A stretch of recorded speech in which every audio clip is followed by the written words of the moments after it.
అందరికీ నమస్కారం. కువైట్లో రోజు రోజుకు రోడ్డు ప్రమాదాలు జరుగుతూ ఉన్నాయి. కువైట్లో ఉన్న డ్రైవర్లు చాలా జాగ్రత్తగా ఉండండి.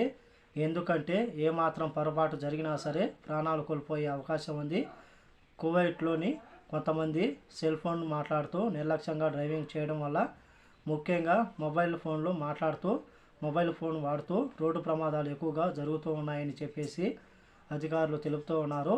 తాజాగా అబ్దలీ రోడ్లో జరిగిన రోడ్డు ప్రమాదంలో 3 మృతి చెందగా మరో 4కి గాయాలైనట్లు పోలీసులు స్థానిక మీడియాకు తెలిపారు. కువైట్లోని అబ్దలీ రోడ్డులో ట్రక్కు మరియు వాహనం ఢీకొన్న ప్రమాదంలో ఒక చిన్నారి మరియు ఒక మహిళ మరియు ఒక గృహ కార్మికురాలు 3 మృతి చెందగా 4 గాయపడ్డారు. గాయపడిన వారిని ఎయిర్ అంబులెన్స్ ద్వారా జహ్రా హాస్పిటల్కు తరలించామని చెప్పేసి అధికారులు తెలియజేశారు. ప్రమాదానికి గల కారణాలపైన అధికారులు దర్యాప్తు ప్రారంభించినట్లు స్థానిక మీడియా తెలిపారు. అలాగే చనిపోయిన మహిళ ఏ దేశానికి చెందిన మహిళ అని చెప్పేసి అధికారులు అయితే వెల్లడించలేదు. ప్రస్తుతానికైతే ఆ యొక్క వాహనంలో ప్రయాణిస్తూ ఉన్న ఒక చిన్నారి, ఒక మహిళ మరియు ఒక గృహ కార్మికురాలు మృతి చెందినట్లు అధికారులు తెలియజేశారు.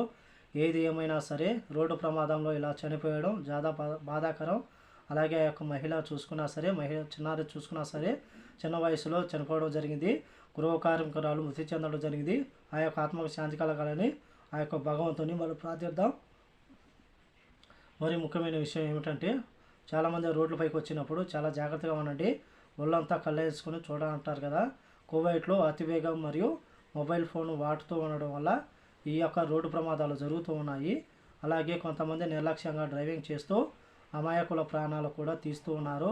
అలాగే ట్రక్కు డ్రైవర్ కూడా గాయాలవడంతో అయితే అతన్ని ఆసుపత్రికి తరలించినట్లు అధికారులు తెలిపారు. కాబట్టి అందరూ జాగ్రత్తగా ఉండాలని కోరుకుంటూ ఈ వీడియో నచ్చితే లైక్ చేయండి, షేర్ చేయండి, సబ్స్క్రైబ్ చేసుకోండి. నెక్స్ట్ వీడియోలో మళ్ళీ కలుద్దాం. జై హింద్.